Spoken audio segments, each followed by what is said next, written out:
শত্রুরা। এবার মুসলমান ভালো করে বুঝেন, আমি খুব সংক্ষিপ্ত সময় কয়েকটা কথা বলি। বাংলাদেশ স্বাধীন হয়েছে 1971 সালে। 1971 সালের আগে, 1971-এর আগে 1947 থেকে 1971 আমরা ছিলাম পাকিস্তান। 1971-এর আগে যেমন 1803 সাল থেকে নিয়ে 1803 সাল থেকে নিয়ে 1947 সাল পর্যন্ত আমরা ছিলাম ব্রিটিশের গোলাম। আমাদের ক্ষমতা দখল করেছিল ব্রিটিশরা। এই ব্রিটিশের আগে 700 বছর ভারতের মালিক ছিলাম আমরা, ভারতের ক্ষমতায় ছিলাম আমরা। শুনেন, ইস্ট ইন্ডিয়া কোম্পানি আমাদের উপর জুলুম করেছে। শুনেন, আজকে যারা স্বাধীনতার চেতনার কথা বলেন, যেই জানোয়াররা আজকে স্বাধীনতার চেতনার কথা বলে, এই দেশ থেকে ইসলামকে মাইনাস করার ষড়যন্ত্র করে, এই দেশ থেকে ইসলামকে বাদ দেওয়ার ষড়যন্ত্র করে, আমরা বলি আরে 1971-এর আগে যাও। 47-এ পাকিস্তান প্রতিষ্ঠার আন্দোলনের নেতৃত্ব দিয়েছেন ওলামায়ে কেরাম, ব্রিটিশ বিরোধী আন্দোলনের নেতৃত্ব দিয়েছেন ওলামায়ে কেরাম, শহীদ হয়েছেন ওলামায়ে কেরাম, বন্দি জীবনে নির্বাসিত হয়েছেন শেখুল হিন্দ হযরত মাহমুদ হাসান দেওবন্দি রাহিমাহুল্লাহ, শেখুল আরবি ওয়াল আজম হুসাইন আহমদ মাদানী নব্বরাল্লাহু মারকাদাহু। ব্রিটিশ বিরোধী আন্দোলনের নেতৃত্ব দিয়েছি আমরা, পাকিস্তান প্রতিষ্ঠার আন্দোলনের নেতৃত্ব দিয়েছেন আমরা। সুতরাং আমাদেরকে এই দেশ থেকে বাদ দিবা, দিল্লি মামুবাড়ি যাইবা, এই দেশে জায়গা পাইবা না। কথা ভালো করে বুঝেন। 1947-এর আগে, 1947-এর আগে 1803 সাল থেকে নিয়ে 1947 সাল পর্যন্ত ইস্ট ইন্ডিয়া কোম্পানি দেশের ক্ষমতায় ছিল। এবার বলেন, ইস্ট ইন্ডিয়া কোম্পানি দেশের মালিক ছিল নাকি ডাকাত ছিল? না, আসতে বলেন, আরো আসতে বলেন। বলেন, ইস্ট ইন্ডিয়া কোম্পানি দেশের মালিক ছিল নাকি ডাকাত ছিল? আচ্ছা বলে, আপনার বরিশাল যদি কেউ ডাকাতি করে, বরিশাল কেউ দখল করে ফেলেছে, ডাকাতদেরকে আপনি যখন পিটিয়ে বিদায় করবেন, আওয়ামী লীগ আমাদের উপর জুলুম করেছিল, অত্যাচার করেছিল, আওয়ামী লীগ ক্ষমতা থেকে চলে গিয়েছে, আওয়ামী লীগের আইন সংশোধনে, আওয়ামী লীগ যে সংবিধান করেছে, আওয়ামী লীগ যে আইনগুলো করেছে, এগুলা সংস্কারের আলোচনা উঠছে কি উঠে নাই? উঠছে। তাহলে এবার বলেন, ব্রিটিশরা আমাদের উপর জুলুম করেছে 150 বছর, ব্রিটিশরা আমাদের উপর অত্যাচার করেছে 150 বছর। এবার ব্রিটিশের বিচার ব্যবস্থা মেনে আপনার বাংলাদেশ চলুক, ব্রিটিশের আইন মেনে আপনার বাংলাদেশ চলুক, ব্রিটিশের অর্থনীতি মেনে আপনার দেশ চলুক। ডাকাতদের আইনে আমরা আমাদের দেশ আর দেখতে চাই না। এবার আমি যে কথাটা বলতে চাচ্ছি এটা বুঝেন। ব্রিটিশরা ছিল ডাকাত, বলেন ব্রিটিশরা ছিল। আর এই প্রজন্ম এই চিন্তা মাথায় ঢুকাতে হবে এবং এটা সবাইকে জানাতে হবে, এরা মালিক ছিল না, এরা ছিল ডাকাত। মালিক আমরা, মালিক কারা? তারা ছিল কি? ডাকাত। এখন দেখেন, ব্রিটিশ আমাদের দেশ থেকে বিদায় নিয়েছে 1947-এ। 1947 থেকে ব্রিটিশ চলে যাওয়ার পর ব্রিটিশ তাদের মতো করে একটা ইসলাম আমাদেরকে দিয়ে গিয়েছে। আপনি ব্রিটিশের ইসলাম পালন করবেন, আপনি রাশিয়ার ইসলাম পালন করবেন, আপনি আমেরিকার বানানো ফর্মুলা ইসলাম পালন করবেন, কোনো সমস্যা নাই।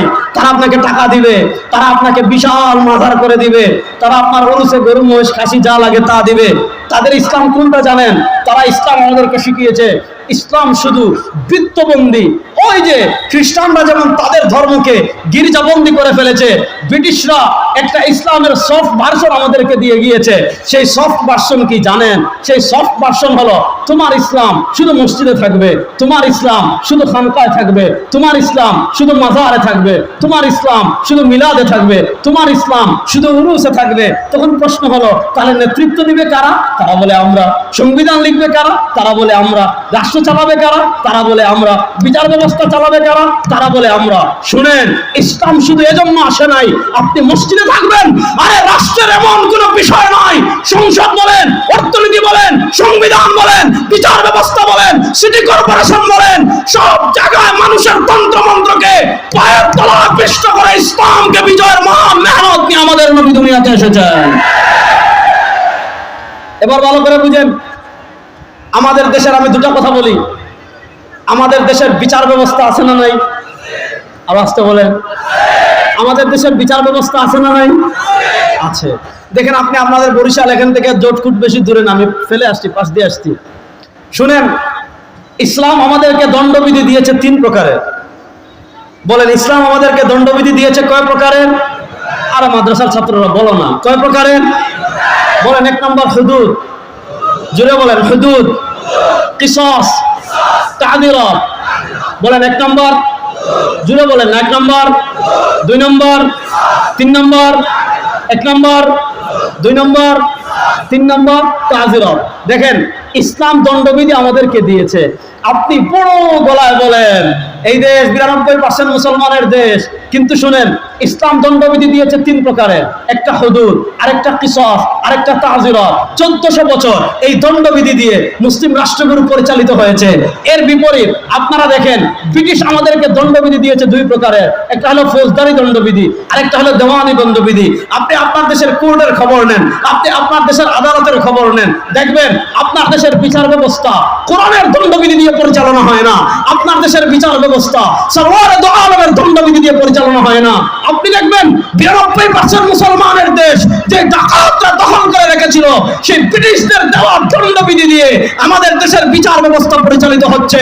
ও বরিশালের মুসলমান, আপনাদেরকে স্পষ্ট পয়গাম জানিয়ে দিতে চাই, স্পষ্ট পয়গাম জানিয়ে দিতে আসছি, নতুন বাংলাদেশে আর আমরা ব্রিটিশের দণ্ডবিধি দেখতে চাই না।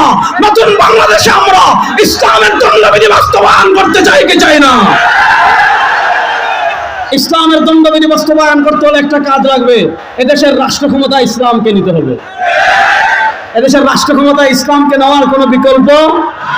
আপনি রাষ্ট্র ক্ষমতায় যদি ইসলামকে না আনেন, আপনি রাষ্ট্র ক্ষমতায় যদি ইসলামকে না আনেন, তাহলে কশ্চিনকালেও আপনি ইসলামী দণ্ডবিধি প্রতিষ্ঠা করতে পারবেন না।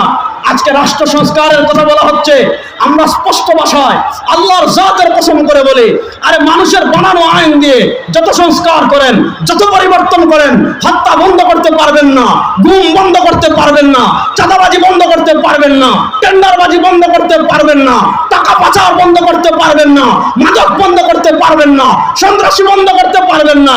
আরে 52 বছরে আপনারা কতবার পরিবর্তন করেছেন, কতবার নেতার পরিবর্তন করেছেন, কতবার চেয়ারের পরিবর্তন হয়েছে, কতবার ক্ষমতার পরিবর্তন হয়েছে। সৈয়দ ফজলুল করিম নফরুল্লাহ মারকাদাহু আগে যা বলে গিয়েছেন, আমরা এখন তা দীপ্ত কণ্ঠে বলি, শুধু নেতার পরিবর্তন দিয়ে এদেশের মানুষের ভাগ্যের পরিবর্তন হবে না। যতক্ষণ পর্যন্ত নীতি পরিবর্তন করে কোরআনের আইন বাস্তবায়ন না হয়েছে, এই দেশের মানুষের ভাগ্য পরিবর্তন হবে না।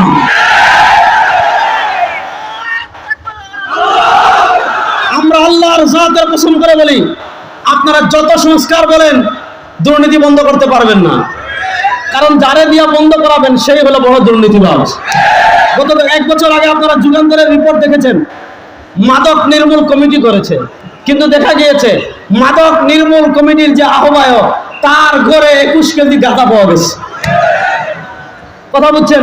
তাহলে আমরা বলি, আল্লাহর কসম করে বলি, মাত্র 3 মাসের জন্য বাংলাদেশে কোরআনের আইন বাস্তবায়ন করে দেখেন। মাত্র 3 মাসের জন্য বাংলাদেশে কোরআনের বিচার ব্যবস্থা বাস্তবায়ন করে দেখেন। খুন বন্ধ হয়ে যাবে, জুলুম বন্ধ হয়ে যাবে, অন্যায় বন্ধ হয়ে যাবে, চাঁদাবাজি বন্ধ হয়ে যাবে, উন্নয়নের নামে রোডের বদলে বাস দেওয়া বন্ধ হয়ে যাবে। এবার বলেন, দেশের বিচার ব্যবস্থা কোরআন আসুক, এটা আপনারা চান কি চান না? কারা কারা চান দেখে হাত তোলেন তো। এদেশের বিচার ব্যবস্থা কোরআনের আলো আলোকিত হোক, আমরা চাই কি চাই না?